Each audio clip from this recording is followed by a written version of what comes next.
El domingo después de Navidad tenemos la hermosa celebración de la Sagrada Familia y yo creo que estaremos de acuerdo todos en que no hay mejor época del año para celebrar la familia y en especial la Sagrada Familia. Pienso que esta celebración, sobre todo en las circunstancias actuales del mundo, es como una bocanada de esperanza y pienso sobre todo en nuestros jóvenes. Pienso en aquellos chicos y chicas que tienen el deseo legítimo de amar y de ser amados. Pienso en todos aquellos muchachos que quieren encontrar esa mujer con la que puedan recorrer el camino de la vida hasta el final. Y pienso, por supuesto, en todas esas jovencitas que sueñan con tener un hogar bonito, con tener un esposo que las ame y a quien ellas puedan amar también para toda la vida.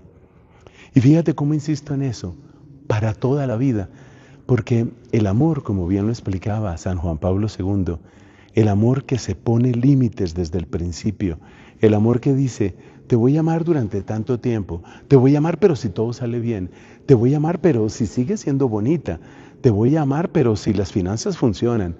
Ese amor que siempre tiene un pero, ese amor que añade condiciones, ese es el amor que realmente no queremos.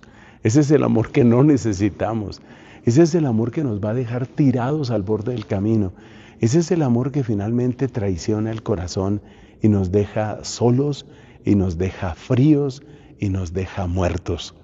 Por el contrario, lo que encontramos en la Sagrada Familia es ese amor limpio, bello, luminoso, puro, firme. Y ese es el amor que necesitamos. Y yo quiero invitar a todos, pero repito, especialmente a nuestros jóvenes, vuelvan su mirada a la Sagrada Familia y a espejo de la Sagrada Familia. Miren tantas familias buenas. Uno puede recordar muchas familias. Yo tengo la alegría inmensa de recordar lo que fue mi familia. Y el día que nosotros estábamos enterrando a mi madre, ese día, mi padre tomó el micrófono para decir unas palabras y dijo esto que jamás olvidaré: solo la muerte pudo separarnos. Eran 49 años y medio, eran casi 50 años, solo la muerte pudo separarnos.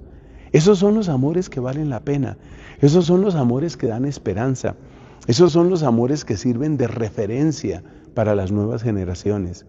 Por eso yo quiero invitar a todos, pero de nuevo, especialmente a los jóvenes, sueñen alto.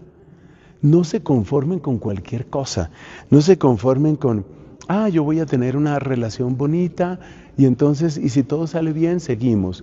No, pisa firme, apóyate en la roca, apóyate en Cristo, cree que es posible, pon todo de tu parte y busca a esa persona, ese hombre o esa mujer que tenga esa sintonía contigo.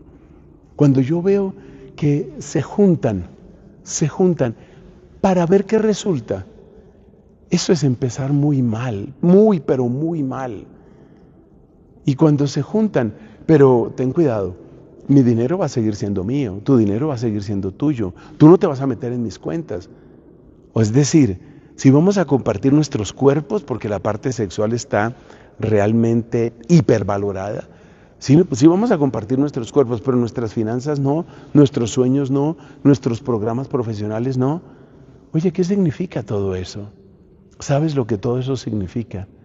Eso significa que necesitamos auténtico amor y no lo estamos encontrando. Mucha gente lo está buscando y no lo está encontrando. Pero hoy te digo dónde se puede encontrar. Se puede encontrar en la Sagrada Familia. Se puede encontrar mirando a José. Se puede encontrar mirando a María.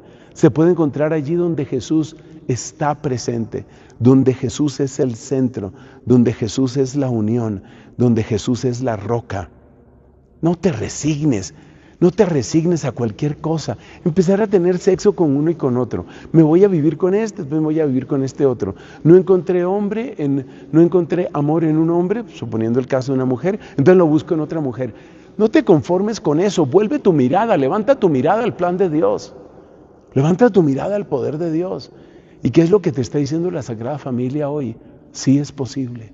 Lo que te está diciendo es, sí vale la pena. Lo que te está diciendo es, da el primer paso, toma la mano de tu Señor y avanza. Porque el triunfo es de Dios y tú puedes ser parte de ese triunfo.